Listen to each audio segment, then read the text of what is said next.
Yep. It's your boy Boss. Kelly's no identity offense versus Brian's Texas Coast Power. Yeah. So we've been hearing noise, obviously, about these head coaching candidates.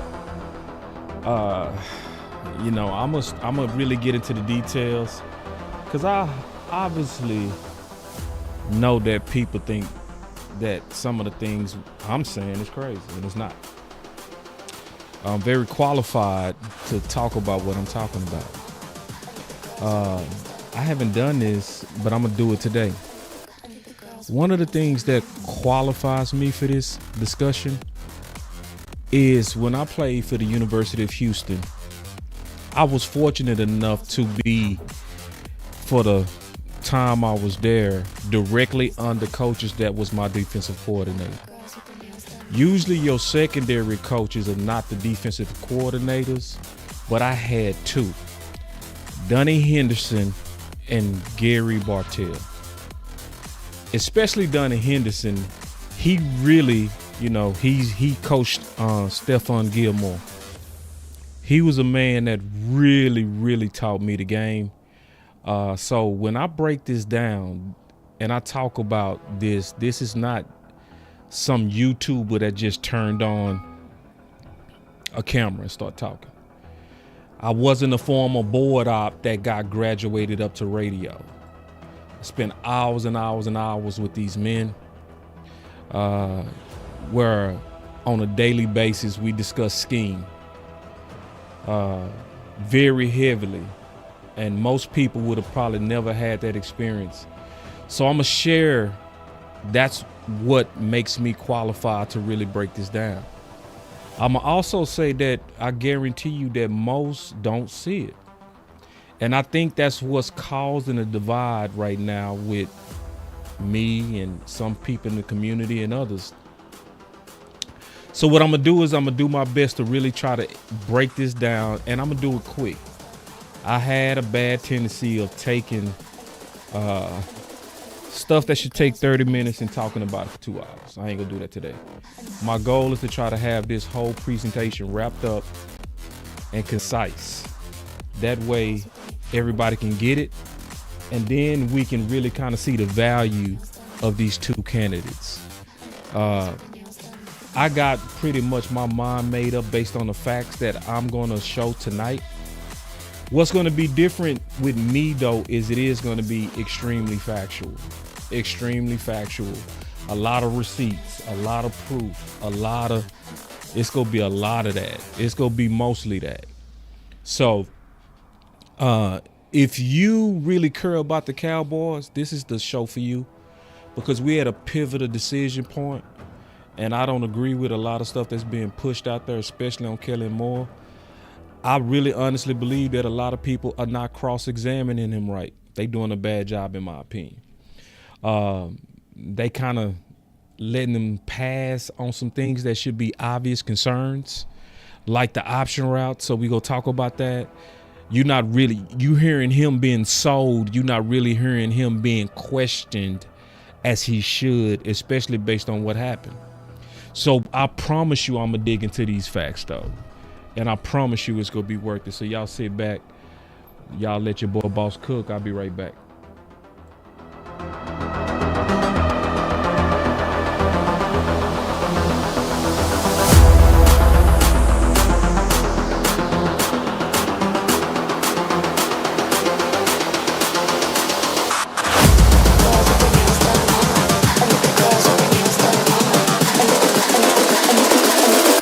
Girls with their nails done now.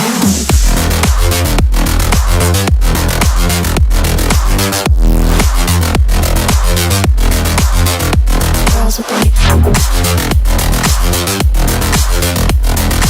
nails done. Girls with their nails done. Countdown. Only because I'm working behind the scenes. Y'all be patient. Be back in 18 seconds.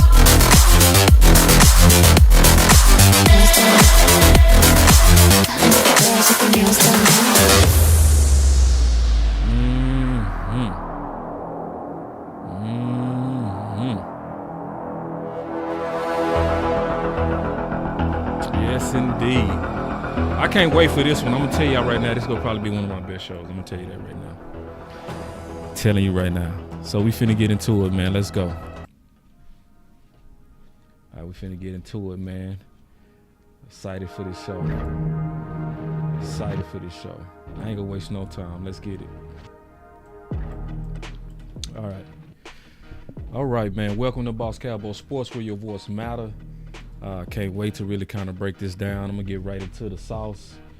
And you know, like I said, I'm not gonna spend a lot of time really talking and prolonging this, because this is actually easy. So we got two candidates that's being talked about right now. Obviously, we have Kellen Moore, and then we have Brian Schottenheimer. Now, some things came out, obviously, where Brian Schottenheimer is currently a betting favorite to be the next Cowboys head coach. Now, it took a lot of people by surprise. It didn't take me by surprise, because I've been saying this for months. So I'm gonna make this easy case and really break down the two candidates, because when you looking at Brian Schottenheimer, right, and you comparing him to Kellen Moore right now, and I really believe this is based on a lot of people not really understanding Kellen Moore's system. He is viewed as the favorite, and he's viewed as common sense guy, because how it's being sold is he has a relationship with Dak. This will be continuity for Dak. So just go ahead and do it. Jerry likes him, Steven likes him, so just go for it.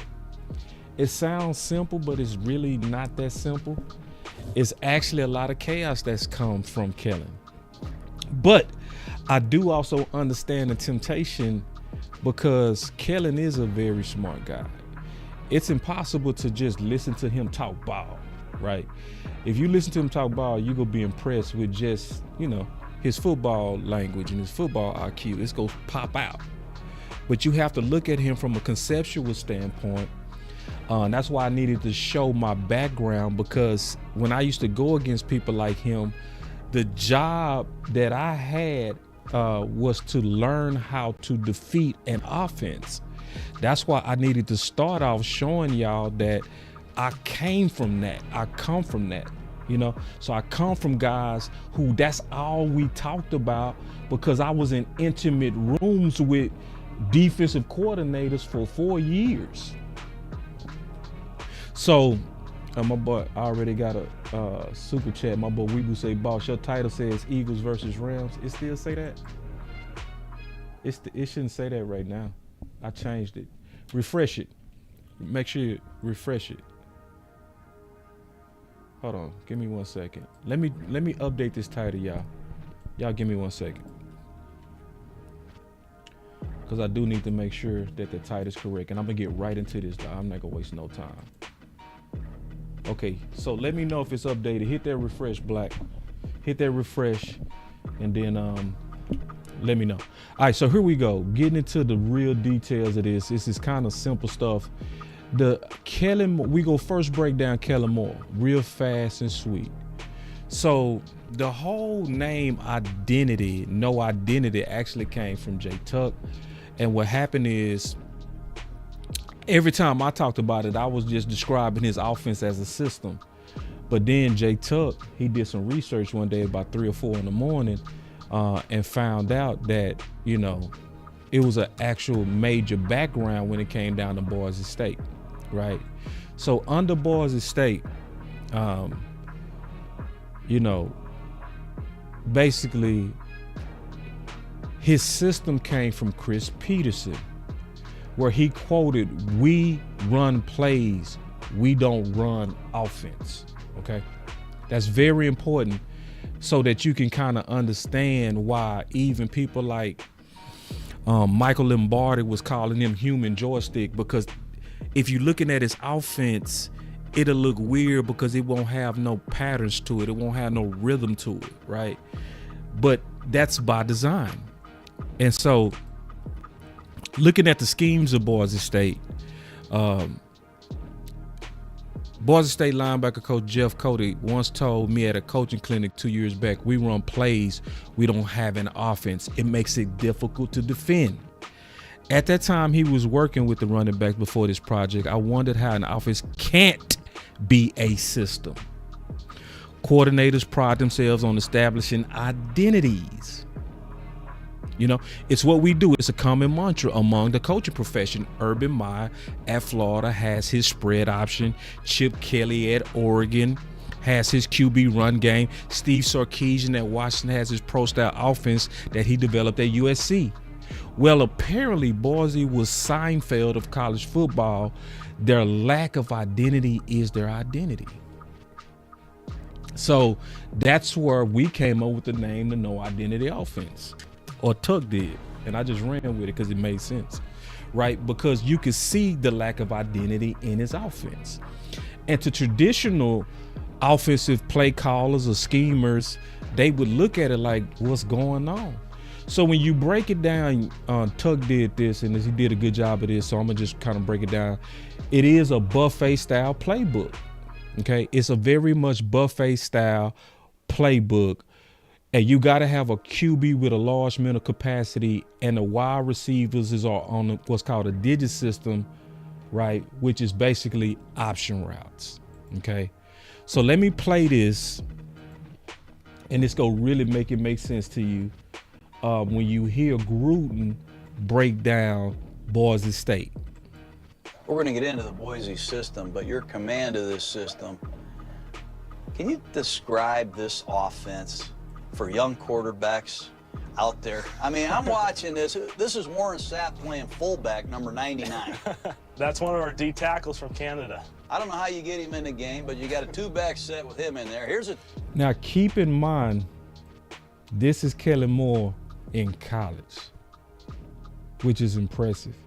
See, I want you to really also go back and watch the Gruden QB camp with him.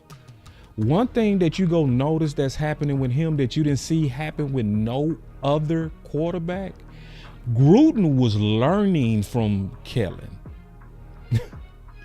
You go watch it again and you go see Gruden is usually teaching. He was literally learning because what Boise State was doing was so unique and it was working. Two-back set with a smaller fullback, number 7. I keep watching the tape. You're in a one-back pistol formation running a power play. Then you're in a two-back formation in a pistol running a read option or something. I know you're not reading that. Then I watch Boise and you're in a wildcat formation. God knows where you are. Then you bring in a backup quarterback and run the pure zone read. Am I right on this? Then you're running a I say, am I right on this? Because he'd look at that Boise State offense like, man, this is crazy. Like, did I say something wrong? Y'all doing all of that? With a motion, and before Georgia knows what the call is, you talk. Hold on. It's a ton of formations. It's a multitude of shifts, and the offense is exclusive to Boise State. I want to know how you have such a great command of so much stuff. You know, obviously we got to put a lot of work in. I think guys do a lot of stuff on their own, and that's something very unique to Boise State. We got guys in there watching tape and putting a lot of work in because obviously we do a lot of things. But when you're playing Toledo this year and you get into some of these crazy empty sets, you take your left tackle. That's an offensive lineman split wide to the left. The tight end is ineligible right here playing right tackle. You're free releasing them. And here come the Toledo Rockets. Review your mindset on this play, because you can't throw it to that tackle. He's ineligible, isn't he? No, his whole job is to occupy space, stay out there. He obviously can't go downfield. He always thinks he might have a chance to catch the ball. But I've never seen this formation, just so you know. You guys are nuts. But you know the all-out blitz is coming, right? Yeah, essentially all it is it's 4 vertical, and our receiver down below is going to run a hitch. So that's our safety outlet in case we got pressure of some sort. If not, we're going to work this vertical concept. We got our tight end, and then we got our slot receiver run a push fade. So he's widening out to the outside. Our whole goal from an outside perspective is to make it look as confusing as possible. Don't sleep on what he just said, because that was the key thing that he said. Listen to the key thing that he said. To the outside. Our whole goal from an outside perspective is to make it look as confusing as possible. Is to make it look as confusing as possible. We go throw all these looks at you, but in reality, he go give up the secret sauce. Listen. At the end of the day, it's pretty simple for us. Once we, it's a lot of the same concepts. It's a lot of ways of doing the same thing. That's the key to his system too. That basically we doing the same thing, but we doing it as we try to make it look more confusing than what it is. So that's the first part of Kellen Moore's system that you got to understand. The second key part to it is this is the foundation of Kellen Moore's offense. Kellen Moore, as a philosophy, he's going to aggressively take what the defense gives. So I was listening to Bobby Bell today, and he was saying that Kellen adapts his offense to the talent. That's not true. No, what Kellen does is Kellen adapts his offense to the defense. It's different. That also is the reason that his offense causes so many number ones to be pissed at him, because it's not talent focused or playmaker focused. It's system focused. It's no stars in Kellen's system. The star is Kellen. The offense doesn't center around anybody. It takes what the defense gives. He's a viable option because he's always in the right spot. He's doing the right things. The offense doesn't center around anybody doing the right things. The offense doesn't center around anybody doing the right things. The offense doesn't center around anybody doing the right things. The offense doesn't center around anybody. That goes to the open guy, and Dalton's open quite a bit. That's Kellen Moore's offense. He doesn't adapt it. He doesn't say, oh, man, we got AJ, we got D. Smith, we got all these guys out here. No, that's not his offense. It's a system-based offense where it's basically my brain versus your D coordinator's brain. That's his offense, by his own words. You mentioned how the Chargers were kind of taking away the deep passing game. Yeah. What's the balance of, as an offense, you obviously want to take what the defense gives you, but is there... See, this is why I miss Michael Gelkin. It was nobody better at really asking the solid football questions than Mike. Mike used to always get down to the nitty gritty. Like, listen. You mentioned how the Chargers were kind of taking away the deep passing game. Yeah. What's the balance of, as an offense, you obviously want to take what the defense gives you. But right? You heard him say, you want to take what the defense gives you. I'm not making it up. is there some level at the same time you don't want to let the defense dictate where you attack them? Clap it up for Michael Gelkin. Clap it up. Because Michael was trying to lead him in the right direction. Michael Gelkin told him straight up. He said, is there a time do you not want to allow the defense to dictate?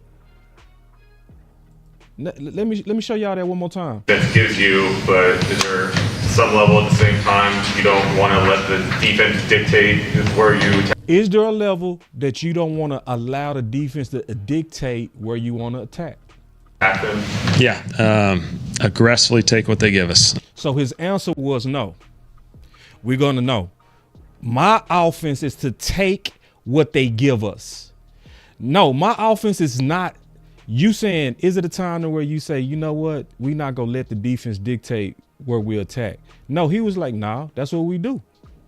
In other words, he doubled down into his offensive system versus really trying to go in a direction Michael was leading him like, hey, sometimes, man, that's going to get you in trouble.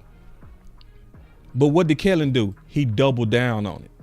and we're still gonna call shots. We're still gonna call throws that give us opportunities to go downfield, because if they give it to us, let's take it. But at the same time, continue to take what they give us and take those completions. And there's gonna be a few opportunities we're gonna take shots, and we're gonna still do that even in teams that play too high shell. But we just continue to take those opportunities, and when they're not there, find Zeke, find Tony in the flats and whatnot, and check downs, and we'll keep moving along. Thank you. All right. Thanks, guys. So that's what causes the problem right there.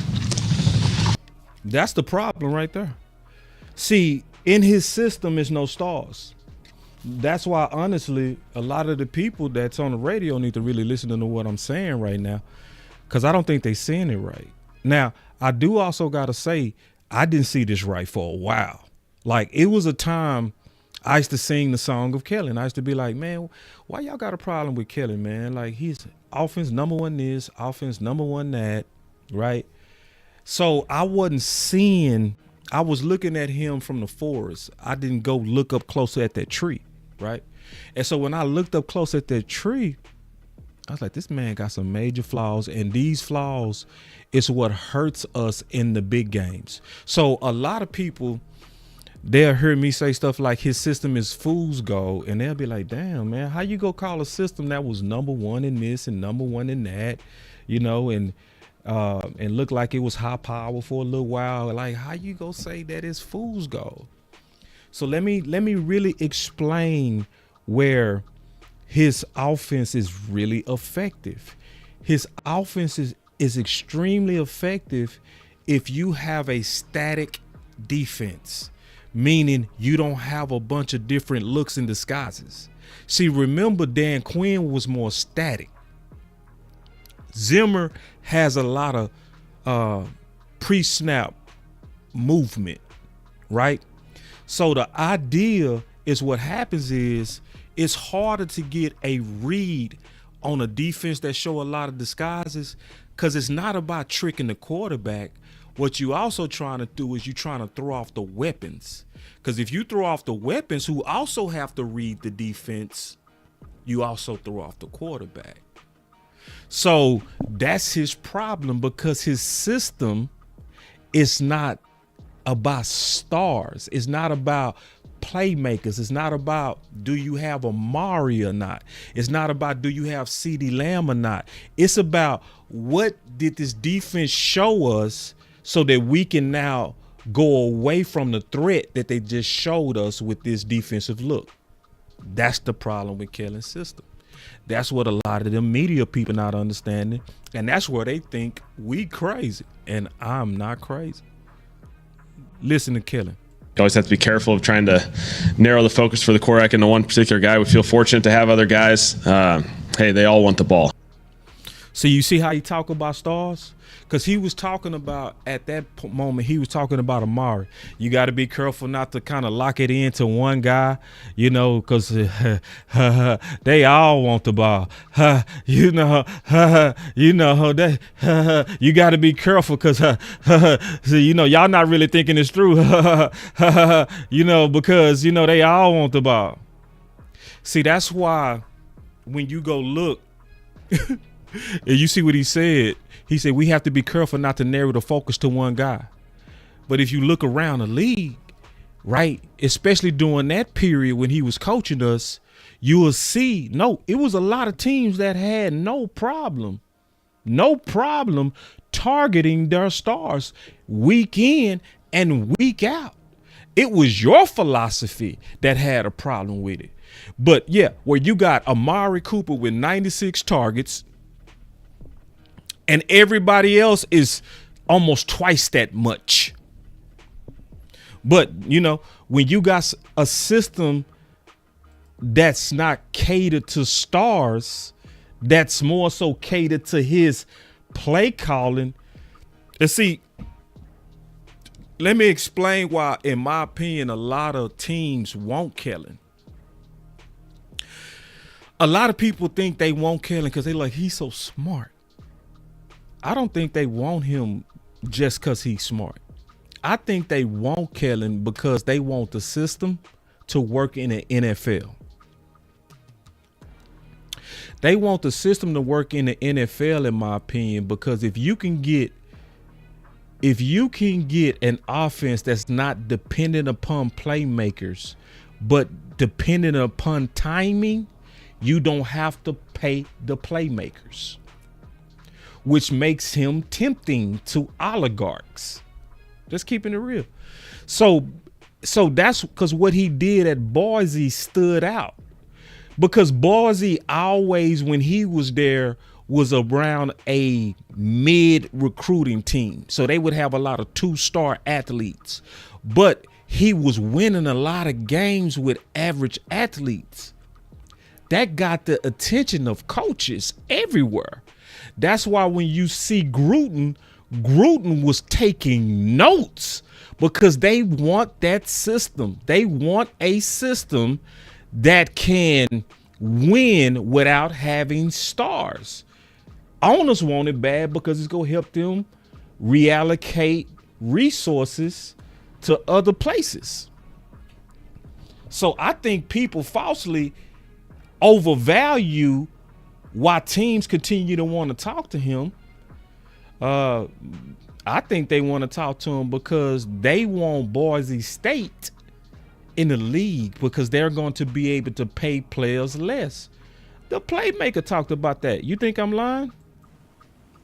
Mike, Troy was talking about your guy beating beating the man on the other side. We're worried too much about scheming guys open. Is it on the receivers? Is it on the coaching to get the receivers the ball? Now. That's the NFL now, guys. I've been talking about that for a while. When you see it, and that's why, as we notice, he said it's the NFL now. It's the NFL now. Start rating guys like we want to rate wide receiver. Oh, he's better than him. He's better than him, and we do it on numbers when it's system beating system now. It's not man beating man. That's why you're going to get these so-called boy geniuses. Not man beating man. That's why you're going to get these so-called boy geniuses beating system now. Not man beating man.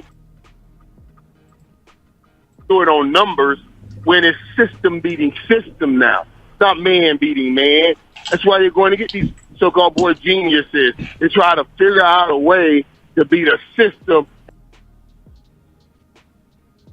Boss, you're just a YouTuber. Boss. It looked like I'm telling the truth. It looked like everything that I'm saying is backed up. Not even just, see, it's not just backed up with these clear receipts that I'm showing. It's backed up with Hall of Famers. Hall of Famers are saying what I'm saying. And then I can get less players. And the goal is to get what? Less players. Come back and beat better players because I'm beating a system. The days of man beating man, we'll never have them again. We'll never have those again. And sometimes it takes away from when it's just time to get down, dirty, and gritty. See, that's the part that people miss. That's the part that I'm calling fool's gold. That's what Scott was talking about with Bobby Belt. So, Bobby Belt, he sent out one of those tweets. Kellen Moore was number one in this and number one in that. Let me see if I can find it real quick. I wasn't planning on doing this. Hold on, give me a second to find it. But it's a lot of people innocently fall for that. Like I used to. Like I ain't used to see it. It took me a while to really research and really break him down and go back to my defensive coordinator rules to really figure him out. But now I got my finger on the pulse and I'm dead right on this. This is all the way backed up. I'm still trying to find Sky's because this is what Sky was talking about. Sky was talking about the down and dirty. Man, where's Sky at, man? Y'all give me 1 second, man.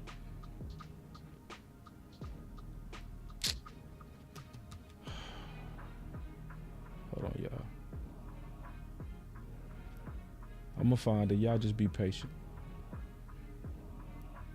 You know how it is. You got to keep scrolling. It's one of them things I should have had ready for y'all in this presentation. It would have made everything a lot easier. But if you at Boss Cowboy Sports, you go at least understand this stuff. A lot of people don't understand this stuff at all. They just kind of go with what they hear a lot. You know, the difference between me and most people is I'm actually showing this. And here it is. I found that. Y'all should have known I was going to find it. So here it is.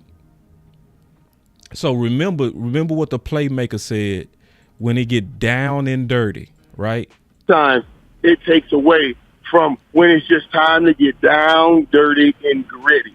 Okay, so he talked about when it's time to get down, dirty, and gritty. So I've been having fights on Twitter all for the last 2 days about this because everybody keep coming in with this type of stuff. Here are the offensive ranks across the NFL in game Kellen and Dak were together, right? So it's a macro view, very kind of helicopter view, very forest view. First in this, first in that, second in this, second in that, third in this, right? So that's where his system tricks people. Because if you're going against a static defense, it's going to eat you alive. That's why, remember when they played Philly? When they played Philly, do you remember they went 24 or 24 on Philly's zone defense? That's because they was playing a static defense, and it was easy for the receivers and Dak to have just timing that you cannot stop. That's what was happening. That's why they was icing them. But if they go against a defensive coordinator that know how to give you different looks or looks you haven't seen, it's the kryptonite to his system. Yeah. So this is what Scott was saying in response to this. Because, you know, that's what a lot of people, they think we crazy. They over here like, man, y'all just hate him. One guy said that today. It's obvious you just don't like Kellen. Everybody can see it too. Everybody can see you got a hate for Kellen. Hold on, let me get my boy super chat real quick. I'm like, bruh, I don't hate this man. I actually got a solution. The problem is he doesn't do it. And I'll talk about the solution that could actually turn him from fool's gold to real's gold. So Keystone with the super chat said the Eagles didn't run the ball into the second half. Most of the season, the first half was atrocious, making them the worst first quarter team in the league. And Dak was going through the same thing. Keystone, you just too factual, bro. You know, it's you know, because a lot of people, like, they really giving Kellen that credit when really and truly what happened, Kellen was made to lie down in green pastures. They sit down. We was a running team before you got here. You not go come over here with that bull crap you was doing in Dallas. That's what happened over there. Yeah, that's what happened. And then he got behind that top offensive line with that top running back. And he, you know, he in the group project and he getting an A right now. But people that's really breaking down his offense know I ain't falling for that. Y'all can, because it was dude arguing me the other day. He was, oh man, look what he doing with Saquon. Look what he doing with Saquon. It's like, man, all right, bro, if you want to give him like super play calling credit for calling plays to hand the ball off to the top back with the top line, okay, bro, that's real OCing. See, this is the problem. Yeah, I'm beefing with. I ain't gonna say I'm beefing with Prince. I'm not beefing with Prince. I just blocked him. I blocked him because he was being annoying, and it's like, bro, you doing a lot of sneak dissing, and I'm talking football, like, you know. And I don't deal with people that's trying to debate to win. I debate people that want to be open. Like, so if you're open to the facts I'm saying, I'm going to go back and forth with you. But if you just got this pet cat thing going on with Kellen and Witten, and you just trying to argue with me, I'm going to block you. I'm be like, bro, because I'm very serious about the mission. I'm not playing. I'm not finna spend no time going back and forth with no stalker. Like, nah, bro, I'm not going to do it. So, nah. And, you know, I'm going to unblock Prince once we pick our coach. You know, because I like Prince. I think he does good music and all that kind of stuff. But it's one of them things like, nah, bro, you ain't gonna do all that sneak dissing and all that. And I'm talking real football, bro. I'm not playing. This is serious. And I got the receipts. So, you know, you don't. You know what I mean? And I'm not interested in, I call it meat measuring. You know, when you go to the bathroom stall and somebody trying to look and see what you got going on when you in the bathroom.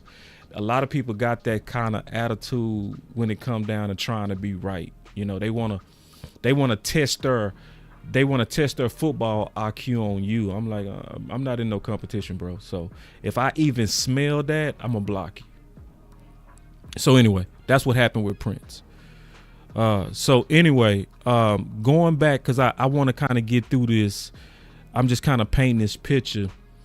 And I was going back to Sky, right? Because Sky, you know, he did a damn good job. Sky get it. It's not this kind of tree level or forest level view. It was the details of where his system breaks down. And this is where Michael Irvin was talking about. In the big games when it get down and dirty. That's what Sky was saying. Sky was like, counterpoint. And he wasn't doing it disrespectful. He was just like, you talking macro, Sky dug into the micro, the details. And that's what the playmaker was talking about, the details. When you look into the details of how his system performs against good teams or good defensive coordinators, it drops like a hot rock. You know what I mean? And that's one of the things I've always explained. Troy's right. We're expecting now the coaches to come in and design a way to make a man get open, and just, instead of expecting the man to use his talents and gift and get somewhere and get open. Yeah. So I know y'all think I'm just talking, but I guarantee none of y'all will come to the playmaker like that. He's saying what I'm saying. Open, and just, instead of expecting the man to use his talents and gift and get somewhere and get open. That's the problem with Kellen. That's why the media is, to me, in my opinion, not doing a good job of cross-examining him. They're selling him. They're not cross-examining him. It almost has the smell of a sycophant. It has the smell of a kiss butt. It's almost like people got this. It's like people know he's the next coach in line and they just trying to line up to it instead of making sure he fit. That's what we doing. That's what the whole No Kellen Moore campaign is about. We are actually doing the job of cross-referencing him. That's what we doing. And we doing it with facts. Because see, you know, I listened to Bobby today. It was a lot of opinions. Wasn't a lot of resources. I'm giving you factual resources. I'm showing you Kellen. I'm showing you his leadership, Michael Irvin, concepts, books. I'm showing you everything it came from. I'm showing you the history. I'm showing you Gruden. I'm showing you just the whole history of this so I can say with facts why Kellen is not the guy. So let me keep going. See, because I said that the system and Kellen system is really, if you watch it close, it's a number one killer. It's a number one frustrator. Yeah, it's no way you should be Amari Cooper and you hearing somebody say they all want the ball. They all want the ball. What the? Come on, bro. So listen to Mike. When I told you Michael Gehlken was always on the hunt and always on the right trail, he was. Listen to Michael Gehlken. Back up to the decision ahead on Amari, his usage, not just production, but in terms of how often he was targeted, even when he was on the field, it was down. Mm-hmm. What do you make of his relative lack of involvement, especially for someone, you know, who's got the contract of a number one wide receiver? I just think it's an offensive philosophy. Whose philosophy? Whose philosophy based on what Michael Gehlken just asked him? He said his production wasn't only down, his targets was down. What happened with that? What caused that? Why did that happen? His answer was, it's an offensive philosophy. In other words, Kellen Moore. Kellen Moore. Yeah, that's why. Kellen Moore was the reason. Now, now we heard that it was Mike McCarthy that ran off Amari.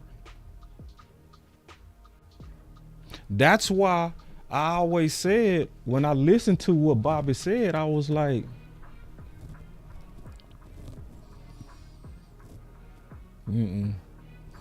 I got some reasonable doubt in that. I got some reasonable doubt. I got some reasonable questions in what you said. It's reasonable when I'm listening to your VP of personnel talk like this. It's reasonable to doubt what you're saying. The skilled players that we had, between Kellen and Dak, where you threw the ball, and depending on how the defense played you. Depending on how the defense played you. Depending on how the defense played you. Depending on how the defense played you. Depending on how the defense played you. Depending on how the defense played you. Depending on how the defense. He was clearly referencing Kellen Moore's system. Clearly. Depending on how the defense played you. What's Kellen's core philosophy? Aggressively take what they give us. And my boy Wee Woo he say, Kellen's system would kill the future legacy of 88s. It would. It's a system-based offense. It would kill them. It don't focus on stars. It don't. It just does not. I mean, I know some people want me to lie, but I'm not gonna lie to you. I'm gonna tell you the truth. It would point the ball to certain places where, hey, if they're going to double over here and they're going to double over the top over here, then that's going to dictate that the ball goes here. Here. So I asked this question because we talk real football over here. I'm gonna give y'all a quiz. So if you was a defensive coordinator and you want to take away the top threat on a team, what would you do? Especially with Kellen telling the world his philosophy. If you was a person that, like me, who come from defensive coordinators, right, where we talked every day when I was in college about how to out-scheme an offense, what would you do? Thank you, Chad. Thank you, Chad. Yeah. That's the number one question right there. What's wrong with impose your will?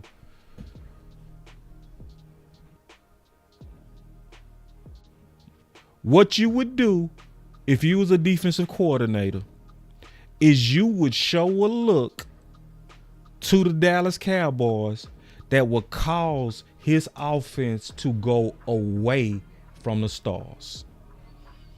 That's all you would have to do. So if you want them to go away from Amari, all you would do is show a pre-snap double on Amari. Thank you. You would do a pre-snap disguise. That's all you would do. That's all you would have to do.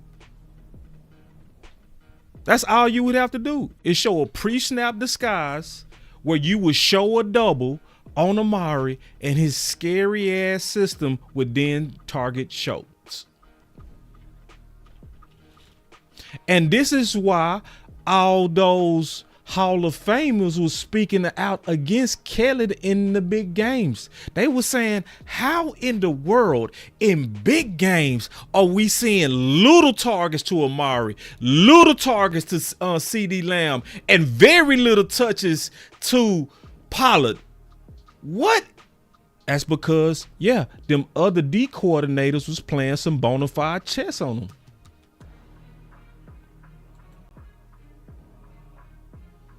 That's what you would do.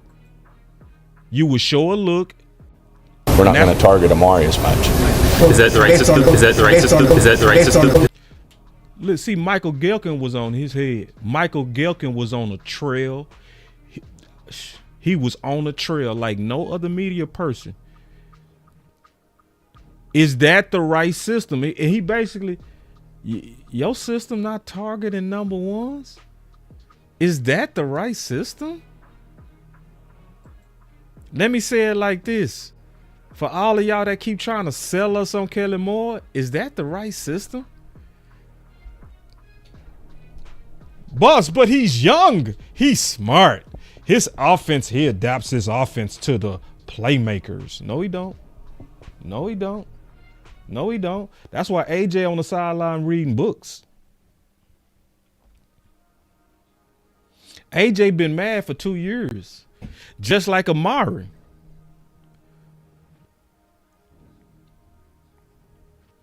And then he asked him, was it the right system? Going to target Amari as much. Is that the right system? Is that the right system? Is that the right system? Is that the right system? Boy, that boy dug the hell out that booger. Is that the right system? Is that the right system? Is that the right system? Your investment dollars. We'll go through all that. Those investment dollars. We go through all of that. And like I said, I'm not going to get into individually this stuff, but yes, all that plays into how we invest. That plays into how you invest. So then what ended up happening? How did they end up investing? Did they keep Amari? Or did they go with the oligarch system? Did they say, we want to try to get a system, like the playmaker said, so that we can pay less players? What did they end up doing? Yeah.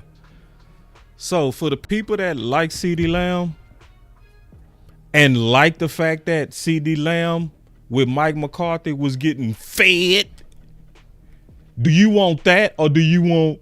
Always have to be careful of trying to narrow the focus for the quarterback into one particular guy. We feel fortunate to have other guys. Hey, they all want the ball. Shh. What you want? Cause see, one of them guys gonna be talking like that. They gotta be careful not to feed. You know, hey, they all want the ball. Hey, do you want that, or do you want the guy that's gonna be like, man, feed the stars, especially in the big games?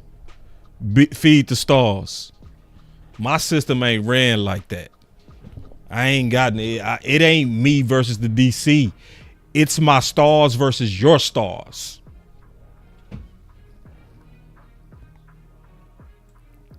I'm just breaking it down, y'all. So let's keep going.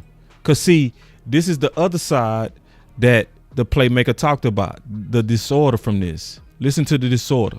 In this game, did you put more blame on the coach? Now he talking about, that's the San Fran. That's why January 20th, 2022, we just lost to San Fran. That's why he's saying in this game, you know, so he really breaking it down. What happened in the San Fran game, which is what Scott was talking about, right? Not looking at Kellen from the trees. We not looking at the forest. We getting ready to look at the Kellen tree. Or the players in this game? Dude, Emmett and I stood in that tunnel before every game. I'm going to tell you this. We looked at each other and we said, we called ourselves double trouble by land or by air. And the day before we hit the field, if we don't, we got no shots. Period. That's the whole reason. So these are two stars talking to each other. If we don't ball out, we have no shot. Because guess what? The team go follow us. See, that's the problem with Kellen's system. That's why I called it fool's gold. I know some people laughed and thought I was playing when I said that. Nah. It's the worst type of offense. You know why it's the worst type of offense? It's like a tease. It'll get your hopes up because it'll destroy teams. Because if you go against a static defense, it's gonna walk downfield like pop, pop, pop, pop, pop, pop, pop, and everybody gonna be like, "Ooh, Kellen, ooh." And then you'll run up on a good D coordinator. You'll run up on Robert Saleh. And that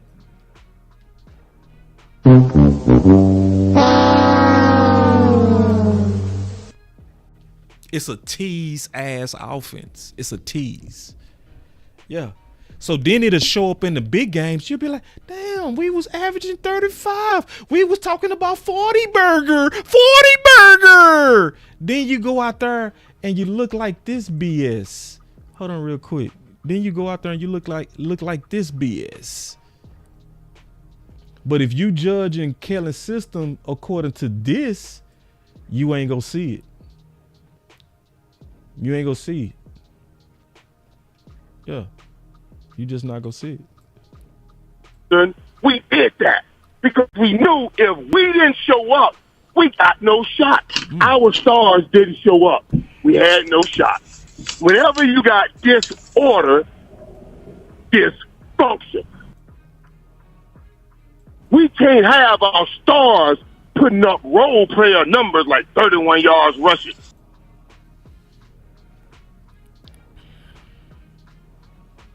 One catch for 21 yards. 69 passer rating. And then have our role players putting up numbers like Schultz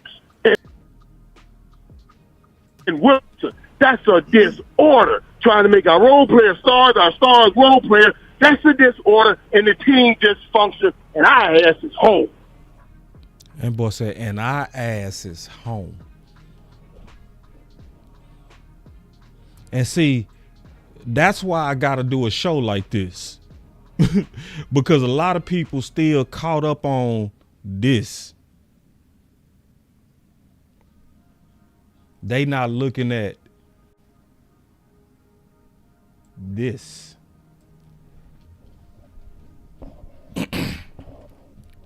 So this ain't no sneak diss to Bobby, because a lot of us do this. I did that. It took the Arizona game from 2021 is what made me really go figure out this system. That's what made me draw on the powers of where I came from, former defensive coordinators. That's what made me go to the lab and say, hold on, by the power of Grayskull, I need to call upon my defensive coaches and I need to summon their powers and figure out what's going on. And it worked. I went to the lab. I began to crack. I began to listen. I began to look. I was watching the targets. I was listening to the interviews, and that's when I figured them out. A system-based offense that was going to let you down in the big games and tease you all year. I don't want that. That's why I am #no Kellen Moore. And I'm honestly very disappointed in legacy media, because how do you allow him to come back and you don't cross-examine him? How do you sell him and don't even mention the option routes? How do you try to sell him and push him down our throat and don't mention how Dak had the most interceptions under his offense in his whole career? And a lot of people was wondering, should we get rid of Dak because of what happened under his system?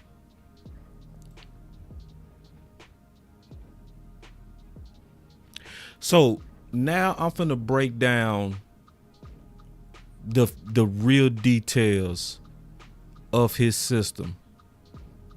Remember, this came from Boise State. So we go back to Boise State and we go listen to his mentality and we go listen to how that transferred over to the Dallas Cowboys. Y'all listen. What's your role on this team? I know you want to be a coach. You're the son of a coach. You've been around. Hold on real quick. Let me turn this music down because I need to make sure y'all hear this. Around this game your whole life. Aren't you kind of like a coach at Boise State? I think on offense, you're really the leader. You got to manage the entire system. And tell me some specific things you do during the game, adjusting and Just give me a couple examples. During the game, I think it's just bottom line constant communication. You know, when we get on the headphones. Constant communication. His system is based on constant communication. I'm telling you, ain't nobody go teach Kellen's system like me. I'm telling y'all, ain't nobody go break down Kellen's system like me.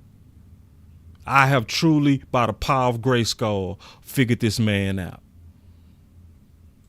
You immediately talk to the offensive coordinator, talk through the last series, and then go to the wide receiver crew, talk with them, make sure everything's on the same page, see any adjustments we need, and then talk to the offensive line as well. I've been trying to find more 5-syllable words to use now that I'm a broadcaster. Jaworski uses words like plethora, manipulation, but this is the one word that I use to describe Kellen Moore. Talk about that word as you see it in your game. So he put a word up on the board. If you go watch it, you'll see it said anticipation. Anticipation? From a quarterback, I think it goes back. That's the key to Kellen Moore's offense. That's why they destroyed teams at Boise State, because the receivers and him was on the same page. They didn't have to be the best athletes. They was beating balls with timing and anticipation. To, building that base Monday through Friday, and when you understand your concepts, you understand where guys are going to be, and you understand the way you're trying to adjust according to the defense, you can anticipate routes and throw. You can anticipate routes. Throw it, before guys are breaking, because you know where the spot where they're going to be. Throw it, before guys are breaking, because you know where the spot where they're going to be. Anticipate routes and throw it, before guys are breaking, because you know where the spot where they're going to be. That's the key to Kellen's system. It sounds beautiful, but it got some flaws to it. And it does work if you got a static defense. If you got an average D coordinator, Kellen's system will destroy you. And then look at this. See, y'all, my boy say Dak has no anticipation. I'm going to leave this up real quick as I go through this real quick. Yeah, 2 picks. Was there miscommunication? Did Dak force any coverage? Well, the first one is that that plays that's kind of on the fringe of where you call it. So the point is that based on the way we're supposed to do it, it's a tighter window to get across, and Dak has to throw that with anticipation. So we got somebody hating on Dak saying Dak has no anticipation.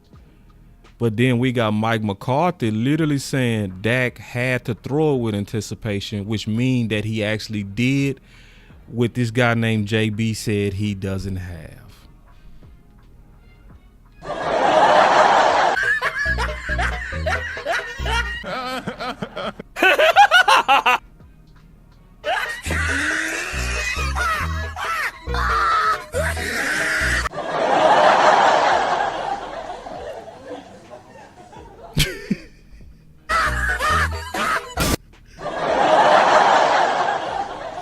Oh my God, bro! I'm gonna just leave this up there why they just scold you. That's what happened on the first one. And the second one is another adjustment. It's 22 replaces the name of the coverage you called it. And so with them coming down it's a 2 shell that really plays like a 3 shell. So there's route. It's a route adjustment and timing, combination route adjustment and timing. And that's how the option routes work. Route adjustment and timing. And see, like, some people just don't have the IQ for this. That's why 8 picks in 8 games. You can't help some people, man. Even when you get them the facts, they just ain't go. All right, so I'm going to give you another version of it. Maybe this might take you out of your Dak hating, but I doubt it. I mean, is that what you used to call it in your day? Middle read? Yeah, 2 shell post. I mean, did you see it like Dak saw it, or did you see it like CD saw it? Did you see it like Dak saw it, or did you see it like CD saw it? No, I saw it like Dak saw it. Yeah. Oh, he saw it like Dak saw it, the interception. In other words, Dak threw it with anticipation. based on the depth of the defender. Doesn't matter if it's a nickel, a strong safety, or it could be the defensive lineman lined up back here at 15, 20 yards. When there's someone in the middle of the field, there's like some of y'all just don't got the IQ for this. Y'all just don't have. Sometimes, like some of y'all just casual. It's just what it is. I can't. If you ain't got the IQ for this, I just can't help you. Yeah, 2 picks. Was a miss. Hold on real quick. That's a closed safety look. Michael Galpin, Dallas Cowboys was the first interception. Why was the spacing so tight between Dalton and CD? Great question. I think when you look at the play, in fairness to Dalton and CD, that it's a concept that we've been running a little deeper. So and we were kind of right on the fringe of where you want to run that because schematically. Which he talking about Kellen Moore. He basically saying Kellen Moore ran that particular option route in a fringe of where that wasn't the ideal location for that. So he talking about Kellen without really saying his name. But basically it was the scheme that hurt Dak and those receivers. We got exactly what we were looking for. We were trying to, obviously had the inside leverage of the linebacker. And you're trying to get the first Dalton, the first guy up on the safety, and then CD comes right off of Dalton. So, so with Dalton getting inside of that safety, and then CD's got to be a lot tighter there. But that's a lot tighter window to throw in. So, and that's where. At the quarterback position, you have to throw that with anticipation. You can't wait for it to clear to throw it because then. So you see the problem? You see the problem? Dak in Kellen's offense has to throw the ball with anticipation. He has to trust that the receivers are going to be where they're supposed to be. He can't wait. It's not. So basically, Dak is going to take risk under Kellen's offense, and if the receivers are not in the right place and don't go where they supposed to go, he's going to get the blame. And dumb people like JB is going to be talking shit. And Kellen has never stood up one time and took the bullet when it was his system that caused even the Green Bay loss. He has not one time said, that's on me. The person that took the bullets was Dak. And it wasn't even Dak. Now the backside's involved, so that's a trust throw. It's an anticipation throw. It's a what throw? It's a what? What did I just hear him say? Did he just what? Now, this is for people who want truth. Now, if you goofy, if you a blamer, if you a Romo worshiper, or you a racist, it's nothing I'm gonna say that's gonna move you.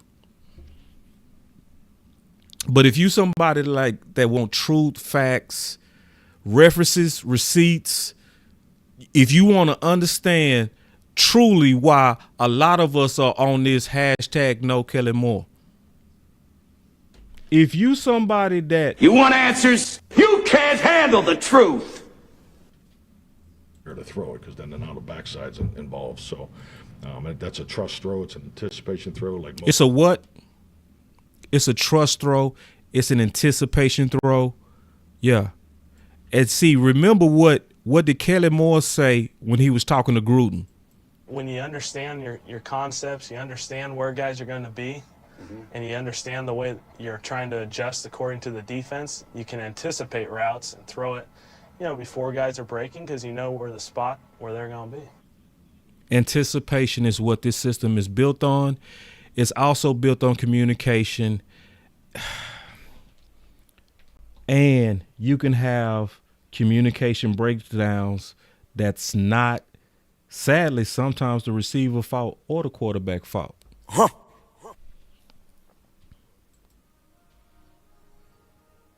I'm going to prove that. So the communication issues It's one of the number one problems with the no identity offense. Communication issues. So we had JB come in here and say that Dak has no anticipation. Let's go look at the facts. That's why I said I bring receipts to my shows. Dak, can you take us through those 2 interceptions, please?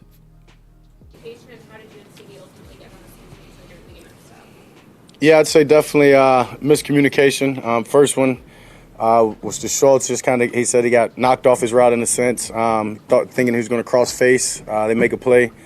That's a huge play right there for us to go up 14. They stop us, so obviously get the turnover, and then they go score. And then, the second one, they score off of that one as well. And that one's just miscommunication, similar to the one last week, honestly. Just notice he's saying miscommunication, but he's not throwing them under the bus. He never said it was them when it was them. Thinking he's going to cross face, him saying something different, just making sure we get on the same page and we're able to hit something very similar later in overtime, actually.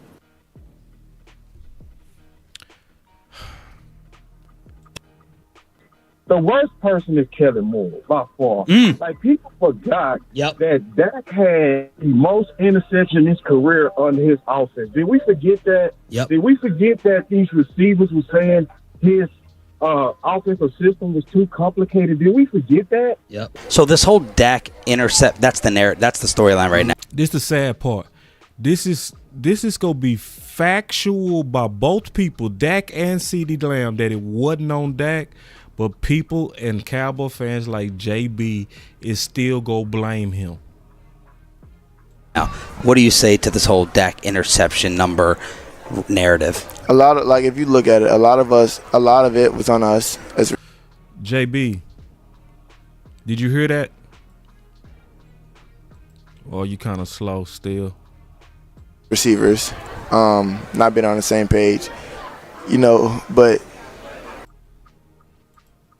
Not been on the same page, but not been on the same page. A lot of it was on us as receivers. If you look at it, a lot of it was on us as receivers. Not been on the same page, but the communication part, that's where it comes into play. Like, I feel like if we were always on the same page, understanding I will have to cross face on this play instead of taking a regular angle. That's 2 picks right there that's taken away. This is why we got the No Kellen Moore campaign. This is why we doing it. Yeah. Oh, y'all hate Kellen. Y'all just, man, I don't know why you don't like. See, this is the sad part. None of them people that's super pro Kellen would ever face me. They would never face me. They would never come in my lab. Only one person showed up, Dan Rogers, and he walked away humble. He did. I've been trying to get him back. He ain't coming back now. I mean, hey man, let's go. We need to talk about that Kellen again. You showed up for big game, James. I need you to show back up. Because I see you co-signing Kellen. I need to cross-examine what you're talking about. Because I ain't no fan of Kellen. I ain't no fan of Brian Schottenheimer. I'm a fan of the Cowboys. So everybody got to get this cross-examination. Everybody. And I don't think a lot of the mainstream media, legacy media, old media, whatever you want to call them, I don't really think they doing a good job at all of really bringing up issues with Kellen that's based on history and facts. They skipping over it. They brushing over it. It make me have trust issues with them.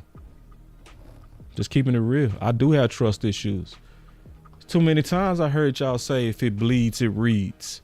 It's too many times I heard y'all say that y'all rooting for drama. It make me kind of wonder, do y'all want Kellen Moore so that y'all can turn around and be like JB and blame him anyway? Is this about capitalism? I don't know. Is this just that you don't know? And maybe you needed to watch this show? I don't know. But I don't think it's that. You know why I don't think it's that? Because when I shoot out them facts, they ain't saying shit. When I'm on Twitter showing the facts, they see it because they'll come under my stuff with some LOL. But we ain't gonna have no discussion. We ain't gonna discuss this. It's just, ha ha ha ha ha. Did Jerry pay you? Okay, for real. Nah, we should have a discussion. And if it's somewhere where I got it wrong, I'll be open to say, yeah, I got that wrong. It wouldn't bother me at all to say that. But see, it bothers me when people don't want to be cross-examined. It bothers me when I only see y'all and some of y'all when y'all think I'm wrong. It showed me that likely somebody got a motive. Because if you only show up when you think I'm wrong and you ignore all these facts that I'm throwing out of here, you didn't want the facts. I got trust issues, and I should. Yeah, I've been listening to y'all. Man, you right, Chris 214. These dudes ain't got no honor at all. None. And a lot of them come in your shit and they'll be, you know. I got into it with a content creator because he kept doing that. He kept, you know, with the stuff on Twitter, laughing emojis, all caps. The first time I called him, I said, chill out, bro. Chill out. I'm serious on my ideas, bro. I'm putting in too much work. I'm serious. So when you do it again,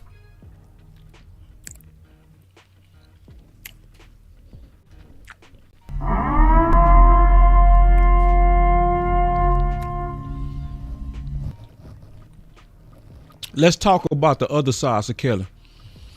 We was bringing up communication. Okay. Let's also bring this up. Mike McCarthy taking over play calling. What has been the biggest difference? Mike McCarthy taking over play calling. What's the biggest difference? Let me finish that. Between him and Kellen. I just say the biggest difference, he ain't making it hard like it was last year.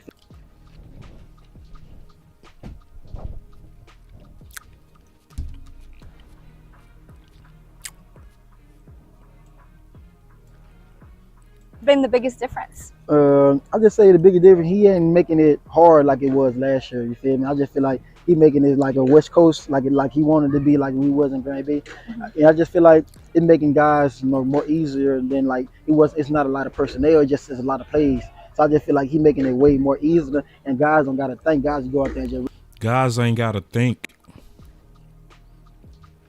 Really just play fast. And they can play fast.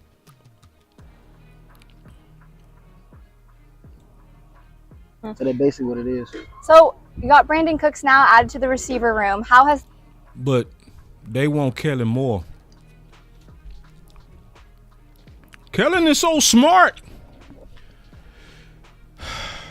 If you so smart, why can't you dumb down your defense for people that's not as smart as you? I mean, your offense. Do you realize that he stole a whole year from Turpin?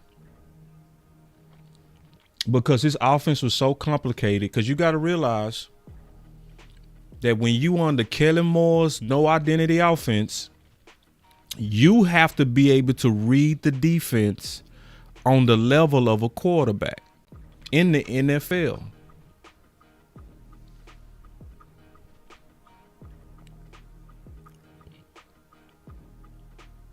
So the fact that Turpin could not play receiver because he could not read a defense on the quarterback level, meant we didn't get that 4.2 Mike speed. McCarthy taking over play calling. We didn't get that 4.2 speed because of Kellen Moore. So let's think about this from common sense. That's why none of them want to debate me. They want to state. They want to look at the evidence and then just go up here and then create this story of how Kellen is so great. And I'm shooting out number facts. Bow, bow, bow. I promise you, I could unload 4 facts a day against Kellen Moore, and I would not run out of bullets for 2 months. I got an affinity clip full of facts against this no identity stuff.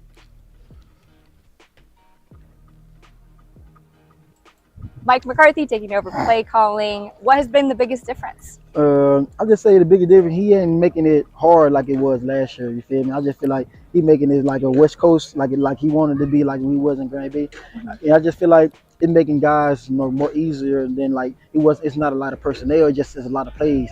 So I just feel like he making it way more easier, and guys don't gotta think. Guys go out there and just really just play fast. So that's basically what it is. So you got Brandon Cooks now added to the receiver room. How has that changed the dynamic? I just say like B Cooks, all the years he had in the NFL. We ain't got to listen to the rest of it. Let's listen to what Tolbert said about the no identity offense.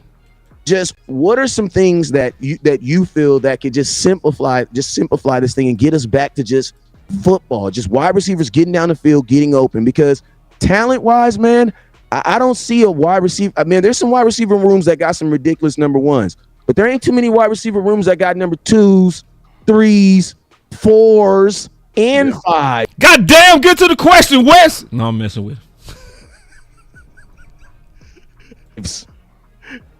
So yeah, for sure. I mean, honestly, I think it's just more of a detailed, determined fix as far. Detailed, determined fix. What are you fixing? What was y'all detailed and determined to fix? Why was that the mantra of your offseason? What was you fixing? As far as what we're trying to get done and what we want to do, as far as, we got new plays, obviously, and some of the plays, some of them we have the same, but we just, fine-pointed everything that we want to have. Fine-pointed everything. Because remember, in these option route systems, it's too many options. It's not fine-pointed. It's not detailed. It's maybe you do this. Maybe you do that. If you see this look, you do this. If you see this look, you do that. But if it's that, you do this. If you see this, do that. Do this, that, and then if you see this though, look out. It could be this, because then you got to do that. If you a new receiver, man, oh my God, bro. You ain't finna play. Got a fantastic question from Wee Woo, which is the question of the day. If I could give you back your super chat, I would. He said, so what will that mean for the rookie weapons?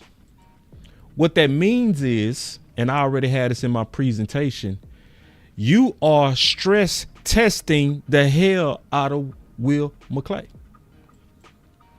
That means Will McClay is not only responsible for getting the talent, he got to make sure that that talent has the cerebral ability to play with Kellen. Because you might get the talent right, but you might miss on the mind, which will then make you waste a year like they did with Tolbert.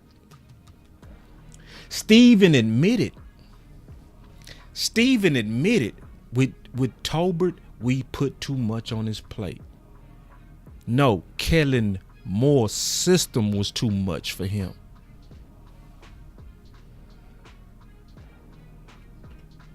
Happen on the play is not so much left in the air for you to kind of decide or just left in the what? I mean, it's literally. He said, look at West's face. Look at West's face. He not hating on Kellen. He just telling you the difference. Listen, he not being malicious He respecting Kellen. He just telling them the difference. Look at Wes. To happen on the play is not so much left in the air for you. So Kellen left y'all in the air. It wasn't detailed enough to kind of decide or just wonder. It's literally like yeah, everything is on. Like if you're looking at just the play on the iPad. Now, this, if you go with Brian, you're not getting that.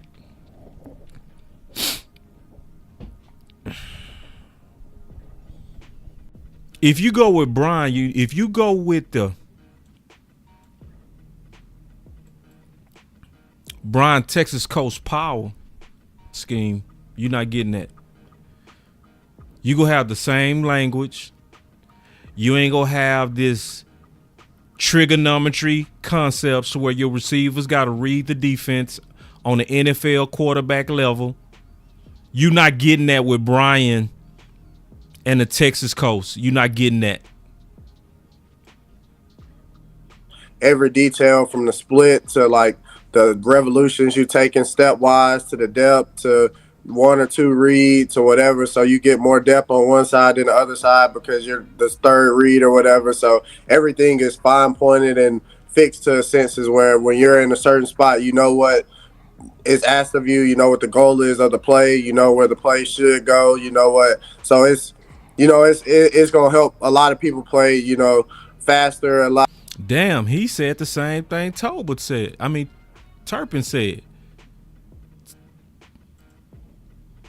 A lot of people play, faster. A lot. Oh, so for all the people that's like, I would take Kellen Moore over Brian Schottenheimer in a heartbeat. Well, what you really asking for now then is you asking for your receivers to play slower.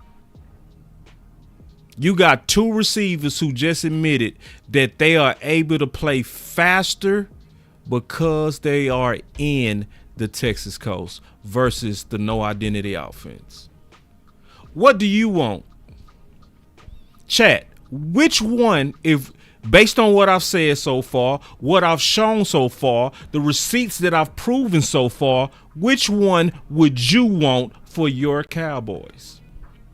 Would you want your receivers playing with more confidence and faster, or would you want them hesitating because they're unsure?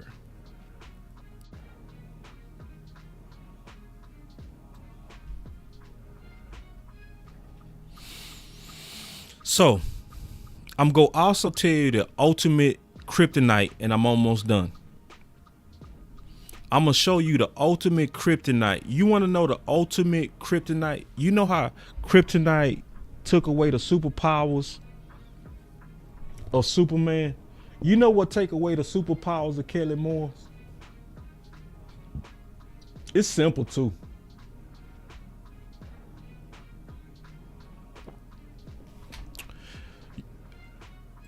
New looks destroy no identity. If you present a new look to Kellen, his no identity turns to trash.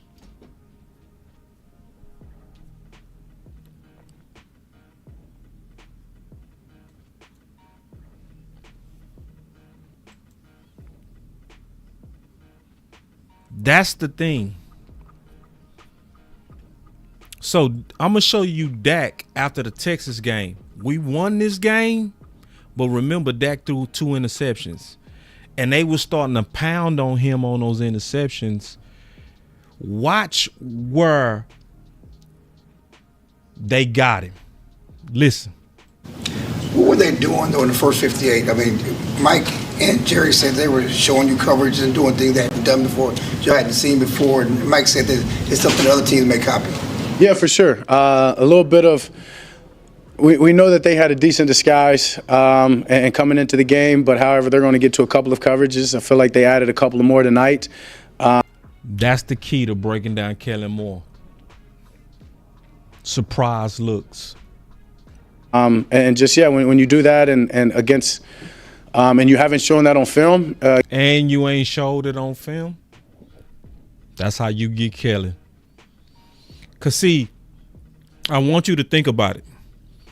At this point, there's not too many defenses that Dak hasn't seen. He's been playing quarterback now 8 years, so the game has slowed down to him. So even if you come out with a different look to him, he probably somewhere saw that look before. He not gonna panic. But if you somebody like a Turpin, a Tolbert, a CeeDee Lamb, see, a lot of people got to realize, why did Kellen Moore have success with Cedric Wilson and Amari Cooper?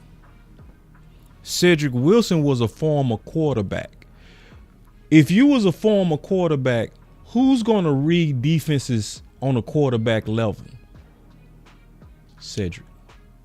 So when Cedric Wilson was playing in this offense, you couldn't even really tell that it was some issues with reading the defense. You couldn't even tell. You couldn't even tell with Amari, because Amari, we all know, very smart, very cerebral. He's going to be where he needs to be. It's a little bit different when your number one is CeeDee Lamb. I ain't saying he dumb, but I'm definitely saying he not as smart as Amari. And he definitely is not a former quarterback. It gives you a heads up there.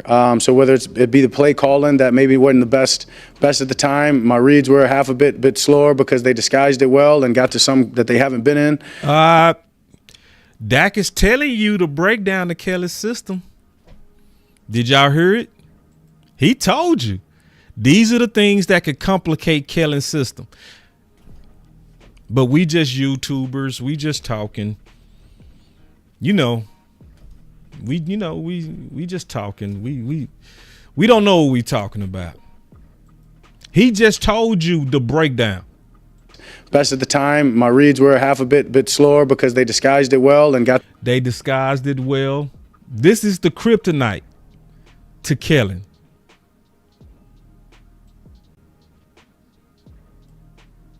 To some that they haven't been in. But for us, it's about understanding that, yeah, we may get that more, as Coach said, and just understanding that we've got to execute. Or sometimes I got to not try to fit the ball in time. See, that's where Dak. Let me be honest. That's where Dak on that BS, man. See, this is where Dak, you trying to be too team guy. You ain't being honest about the flaw in Kelly's system. I just don't need to fit it in the windows. No. If they show you a look that y'all wasn't prepared for, you're not going to be able to throw the ball with anticipation in his offense.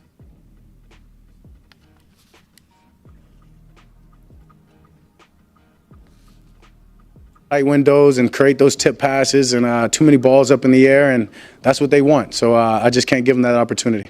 On the second interception, in the fourth quarter, and are you starting to worry about the interception? This is the first time in your career you've had 9 interceptions in your first 9 games. Now, this is under Kelly's system. He had 9 interceptions in his first 9 games. Did Kellen speak up for him? Did Kellen say, hey, y'all, media, some of that's my system?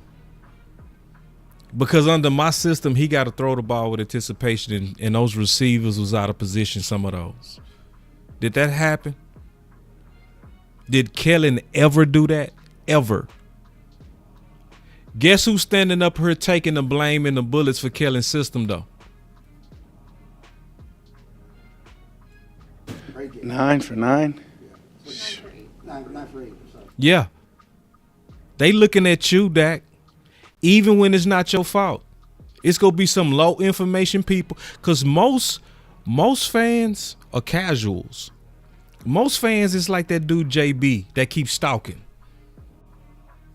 Even when you tell them the facts, they just casual so they don't get it. And they're blamers and they're haters. So all they want to see is interceptions, and then they go point at you, Dak, even when it's not you. Yeah, I'm damn sure not a fan of that. I think y'all guys know that. It's frustrating. It's very, very frustrating. If you go back and all of them, yeah, some were miscommunication in the past games. He still never named no names on that. Tonight, first one, try to fit it in too tight of a window. I don't even know if Noah necessarily saw it. You know what I mean? Guy try to get a hand on it, ball pops up in the air. The second one, my arm got hit. Yeah, unfortunate on some of them, but we've got to find a way. I've got to find a way to. And see, look what Kellen got him talking like. I gotta find a way. I gotta find a way. Take better care of the ball. But yeah, damn right, it's frustrating. No, it's not something that I've ever been okay with and never will be okay with. But I'm not gonna not be aggressive. Because you got to. See, the reason why he said I'm not gonna not be aggressive, because under Kellen Moore's system, it only works if you're aggressive. You have to throw the ball with anticipation, which is aggressive. As I said, I've worked too hard. This team's worked too hard, created too great of a chemistry for me to, to not be aggressive and to not try to make the throws that I know I can make. But damn sure I've got to be smarter and just weigh the risk versus the reward in a split second. And that's just part of my preparation and something that I promise I'll clean up. Bullshit. You can't clean up no system like this. You have to have the right players in a system like this. It ain't no cleaning this up. If you throw with anticipation and CeeDee Lamb is in the wrong place, it ain't no cleaning that up. It's none. It puts a lot of pressure on Will McClay to get them picks right. It stress tests him. It goes from it's not only about now, it's not just get a guy that runs a 4.2 or 4.3 that has, great routes and can catch. No, he has to be able to get a master's degree as well. He got to be a very special receiver. And he has to hit on each one just for Dak to have a fair chance.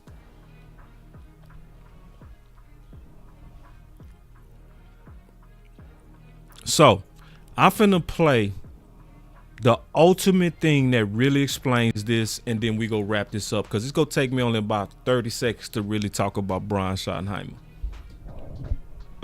Really, it's going to take only about 30 seconds. I mean that too. So listen to this. Mike McCarthy does an excellent job of explaining the option routes on the fan.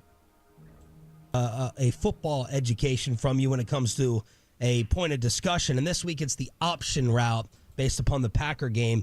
Can you just explain to us, Coach, as simply as you can, the complexity of option routes, why they're so difficult to stop, and why they're so difficult to execute?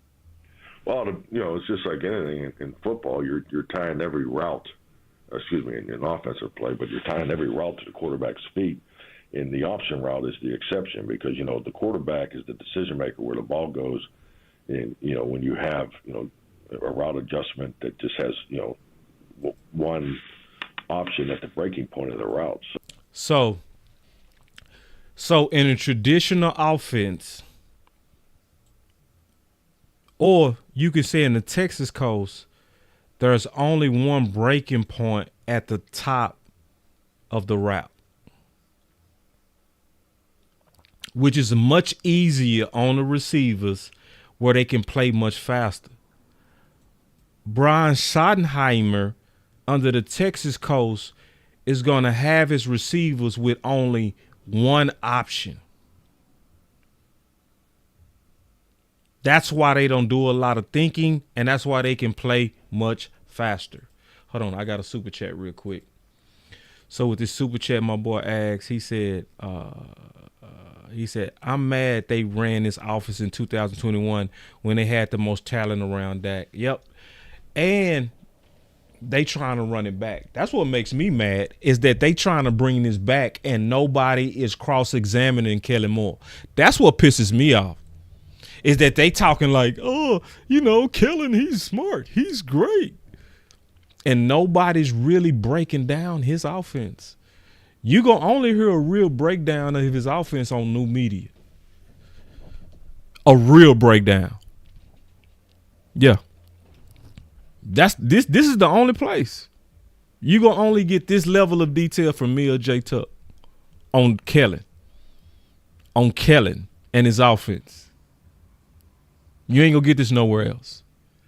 So, if it was me and I was on the radio, I promise you, I would be asking the right questions. I promise you.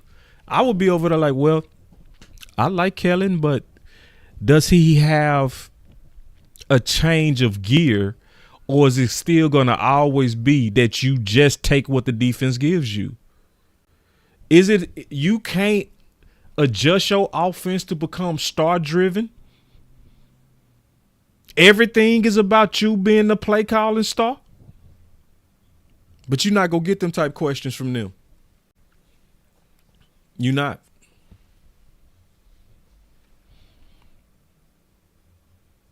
Let me keep going. So, but the option route gives you the ability to, it gives you three options. You can hook it up. You can break it to the left. You can break it to the right. So now, think about that. Now, under Kellen's system, your perimeter weapons have three options. So you'll have people that'll come in here and say, Dak can't read. But he was in the offense to where all of his weapons had three options. And he needed to throw to those options with anticipation. But people to sit up here and say Dak can't read, even though Dak has a master's degree, they'll still say he can't read.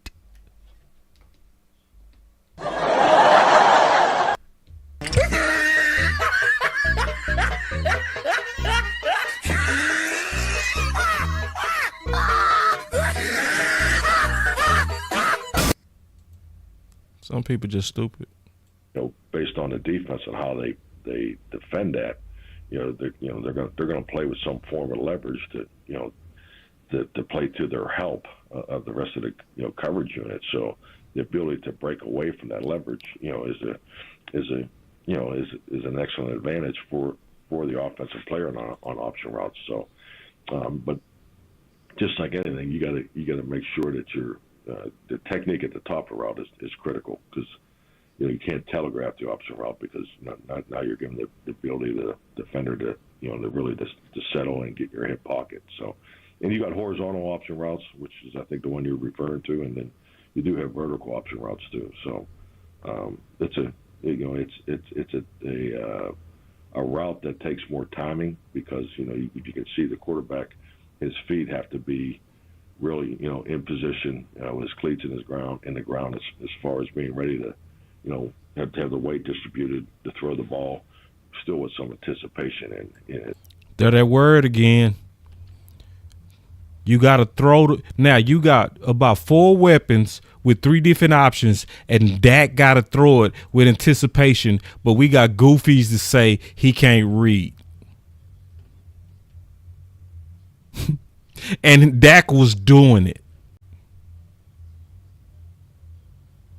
It's really the body language of the route runner is critical because he's got to be able to talk to the quarterback, with his body language. Wow. You hear Sean say, wow. He like, damn, Dak got to do all that? Yeah, that's what you got to do in Kellen Moore's system. All of that. You got to know all of that to be in Kellen Moore's system. That's why, see, in a normal offense, guess how many routes you got to know? In a normal offense, guess how many routes you got to know? Just 9. It's only 9 routes in football. But in Kellen's system, you have to know all of that. Now you see why Turpin was having problems getting on the field. And Tolbert. Yeah, it's a lot. It's a good explanation, and fans watch the game and they see an interception. It's like, oh, it's the quarterback's fault. Yeah. And that's not always the case. But how often, do quarterback and receivers see the coverage differently? And how common is that? That's a fantastic question. Damn, that's a good question, man. Clap it up. That's the question of the year right there. Chris, go to bed, dog. Chris 204 talking about I'm tired. Yeah, just catch it in the morning, bro, on the way to work. That's a great question. That's a question of the year. That's get some applause there. No, that was excellent. No, that's exactly that's the challenge of the route, and that's why. And if you go back through the history of offensive systems in the NFL, you have your two main ones that have been in this league for decades. You had the West Coast offense versus the digit system, and the West Coast. So now he finna low key sell why his system is better than Kellen's. That's why he loved that question. Now listen to him break down the West Coast, which is what Schottenheimer would be. Listen to him break it down, the difference between the Texas coast and the no identity. Offense, you never ran option routes. You never ever took the decision making out of the quarterback's hands. Everything was dictated on the quarterback knowing exactly where the route was going to break. The precision and timing of the route running and the quarterback's footwork were going to be better than any coverage. And then you got the digit system, which has a more vertical component to it, but also had the option routes in it. So, I think in today's game, you see most offenses are more scheme driven. They're more play driven. That's just the way this league's gone. But I'm still very systematic in the offensive approach. So I think you have to have both. Man, see, bro, Dre, y'all clap it up for Dre. Clap it up for Dre, bro.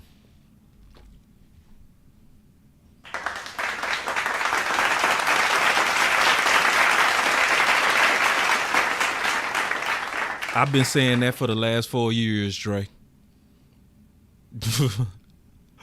That's so. The West Coast principles in the digit system. Mike McCarthy here on Sean and RJ. Coach, a football education from you when it comes to a point of discussion. And this week it's the option route based upon because he's got to be able to talk to the quarterback, with his body language. Fans watch the game and they see differently. And how common is that? That's a great question. That's a question of the year. Get some applause there. No, that was excellent. No, that's exactly that's the challenge of the route, and that's why. And if you go back through the history of offensive systems in the NFL, you have your two main ones that have been in this league for decades. You had the West Coast offense versus the digit system, and the West Coast offense, you never ran option routes. You never ever took the decision making out of the quarterback's hands. Everything was dictated on the quarterback knowing exactly where the route was going to break. The precision and timing of the route running and the quarterback's footwork were going to be better than any coverage. And then you got the digit system, which has a more vertical component to it, but also had the option routes in it. So, I think in today's game, you see most offenses are more scheme driven. They're more play driven. That's just the way this league's gone. But I'm still very systematic in the offensive approach. So I think you have to have both the West Coast principles and the digit system.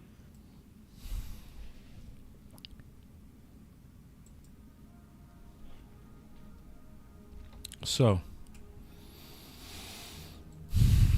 I don't see how anybody with half intelligence would look at all the receipts and facts and data and everything that I just showed and pick Kellen Moore over Brian Schottenheimer. It literally makes no sense. Now, if you want to believe upon a dream and be like, he's smart, and you want to talk all this vague stuff, or you want to talk about his offense, adapts to the weapons, and it's like, no, it doesn't. It takes what the defense gives them. No, what you said is just not how his offense works. It just proved it. My boy say, does the receivers run option routes in Kansas City or the tight ends? I would guarantee that Kelsey running some option routes. I bet you they receivers ain't running no option routes. Matter of fact, I'm going to show you why I know that's the case. A lot of great questions today, but this is my favorite. So we get to talk a little ball here. But no, I've never been a big option route thrower or concept in the past.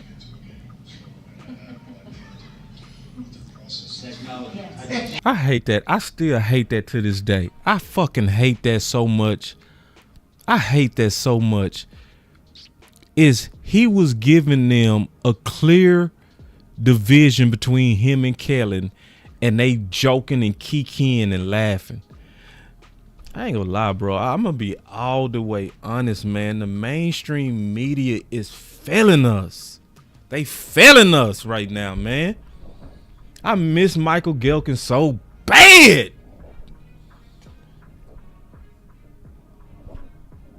Because either they don't know what to ask, or they don't know what they looking at, or they don't know when to be serious.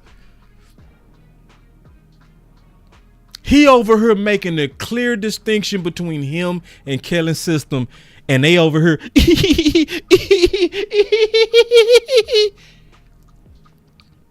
Just like right now, who in the media is going to ask about these option routes or how the receivers complained? Now, y'all just want to force Kellen on us and then act like we planned about that campaign. Oh, they even got a cute little campaign. # no Kellen Moore. It's cute. No, bruh, it's serious. Yeah, it's coming from people who actually understand it, understand him, studied it, and talked about it for years.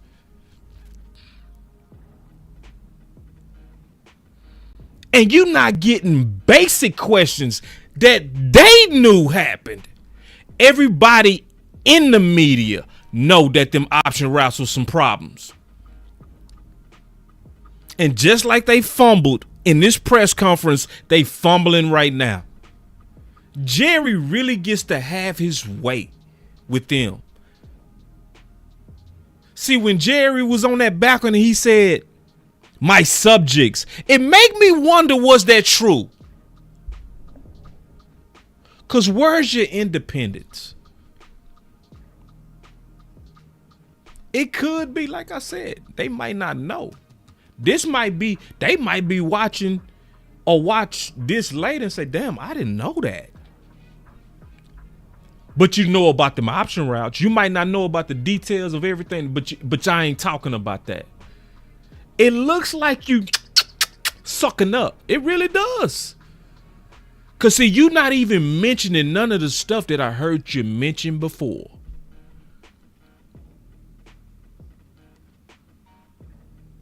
Is it about the Cowboys or is it about controversy?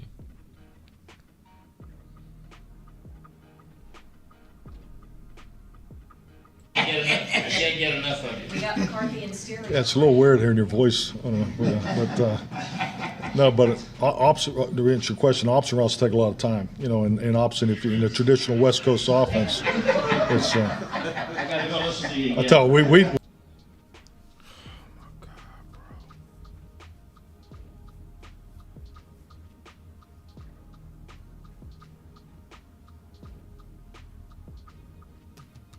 It still pissed me off.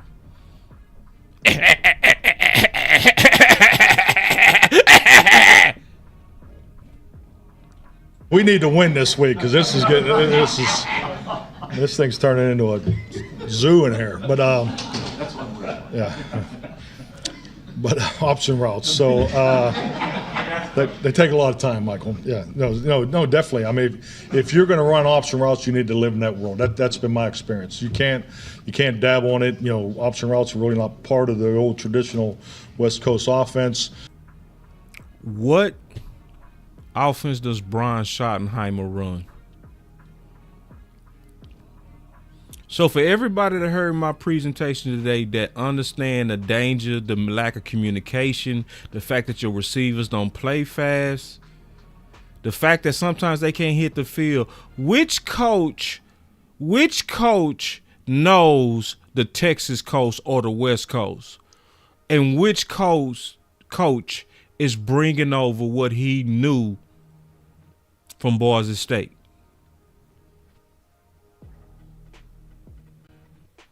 I've had quarterbacks in the past that didn't really like them, and it's really about the connection that they have with the receiver. I've been in systems where only certain guys run them. This is the most aggressive system that I've been in. That goes to your question, do they do that at Kansas City? This is your answer right here. This is the most aggressive system that I've. Kellen's system was the most aggressive option route system that he's ever seen. Only certain guys run them. This is the most aggressive system that I've been in. This is the most aggressive system that he's ever been in when it comes to option routes.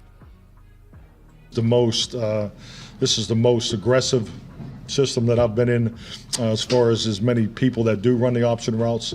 And so I think you see our commitment to practice. We practice it. All right. So let me get to the point. I'm going to get y'all out here because I keep seeing a lot of y'all saying y'all tired and sleepy. But a lot of people needed to understand this, man. Just what it is. A lot of people needed to understand this. A lot of people still don't understand this. That's why, to me, they still pushing for Kellen over Shotty. It's no way that you understand this and went through this whole presentation and still over here like, but Kellen. I'd rather have Kellen. You was asleep the whole time I was talking. That's the only you would have to be asleep. So let me just sum up real quick. Shotty go take me literally 2 minutes to sum up. He go literally take me only 2 minutes to sum up, bro. Like, obviously most of that presentation was to get y'all to understand Kellen and his system. Now let's talk about Shotty. Shotty's, to me, easy. First of all, Shotty, Dak had his best season with him on staff when they abandoned Kellen Moore's aggressive option route system. Shotty also makes more sense because now you also have the same language, which is less change for Dak. What makes Shotty even more of a fit that a lot of people are sleeping on is he comes from a power running scheme. Why is that important? Because what's old, or what was old, is now new. What do you mean? See, running the ball used to be considered old only 2 years ago. If you talked about running down ball, people looked upside your head. Ew, this is a passing league. Running the ball is archaic.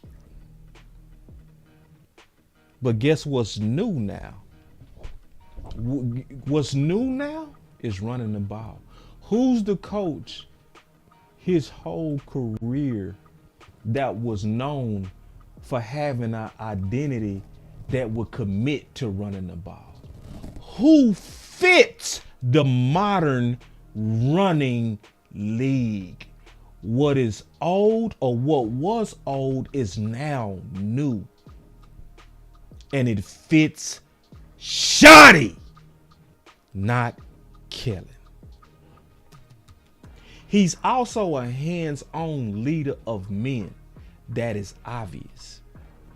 Let me play this because this clip is a trip, because this is me and Law talking about this 2 years ago. Law told me 2 years ago. He said, man, Brian Schottenheimer have an impressive leadership presence. I've been watching him. So I went to training camp. Check this out. And I'm going to be honest, man. I don't know why more of us are not talking about Brian Schottenheimer. I said this today, and I stand by this. Based on where the league is going, I would rather have Brian Schottenheimer as head coach over Kellen Moore. Second generation head coach. How did that work out for them Harbaughs? Usually having them dinner tables with a legendary head coach and you grew up on it. Plus I watched him up close in training camp and I watched how the men respond to him. Law. That's me. This is me and Law at training camp. You heard Law. Law. I see it, bro. I said, I see it, bro. I'm filming him. Like what you were saying about Shotty. What you were saying about Shotty, Law. Like how he be leading them boys. How he be leading them boys. Yeah, you can see the authority. So that's from 2 years ago, bro. So now they come out today like the Cowboys is like liking him. And everybody like, how? Why? Who? How? Damn! Oh! I'm like, bro, like, we was saying this 2 years ago, bro. That's how you know it's real, bro. Like, it's real. This is why Vegas is right. This is why I should have bet. I should have went with my intuition. Because it wasn't too many people saying that Brian Schottenheimer makes sense for head coach. I should have put my money on that. Especially because I got a sponsor with Bet US. I should have dropped some money. Boy, I would have.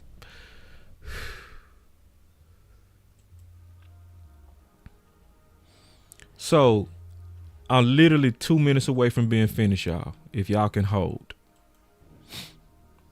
A hands-on leader of men. I got a clip in here of me and Jazz talking about his leadership. Bitches love sports.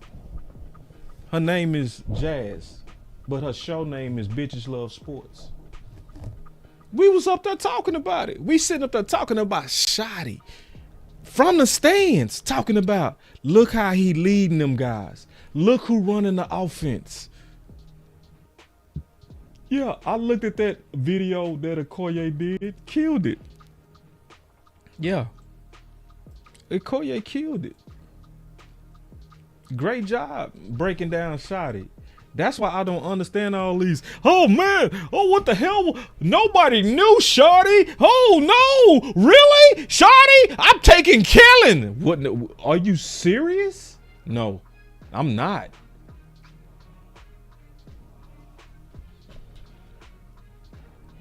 My last thing, and we'll get up out of here.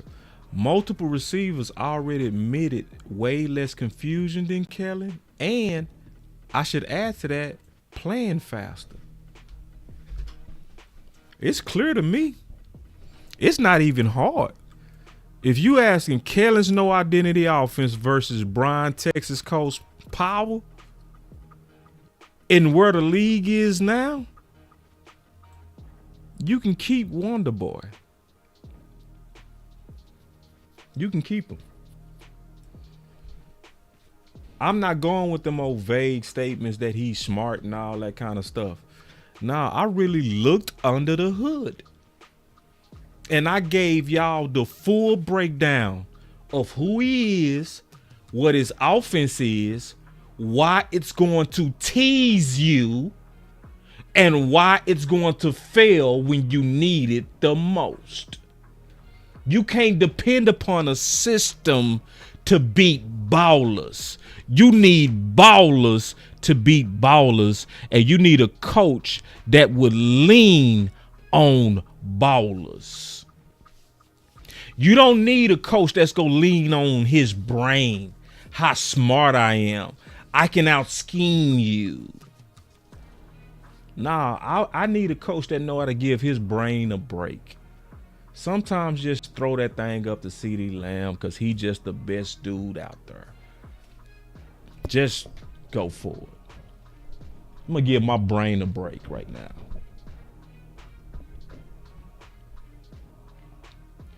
So I had to do this, especially with the news today of Brian being the Vegas odds, and it makes sense. Some people like, I don't see how. I don't see. No, it makes sense. I'm gonna tell you what make more sense though. You want to be honest? Want me to be honest? What makes more sense? What makes more sense is Zimmer being your head coach, Brian Schottenheimer being your play caller, and Paul Gunter being your defensive coordinator. Boss Cowboy Sports, where your voice matters.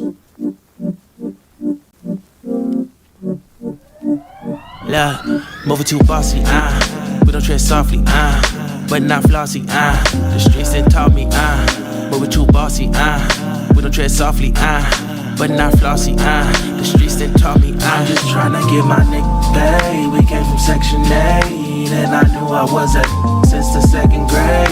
Man, I swear my time is coming, cause I'm never late. Came from broken homes and broken dreams to getting paid. Love, dollar bill, listen close, this is not a drill. Cause hungry trying to get a meal. I've been in light, who gon' pay a bill? I've been in action, been in traction, surplus with niggas lacking, shining light but still be blacking, red lights will stop the action, green to go, even when it's slow. Higher heights to balance out.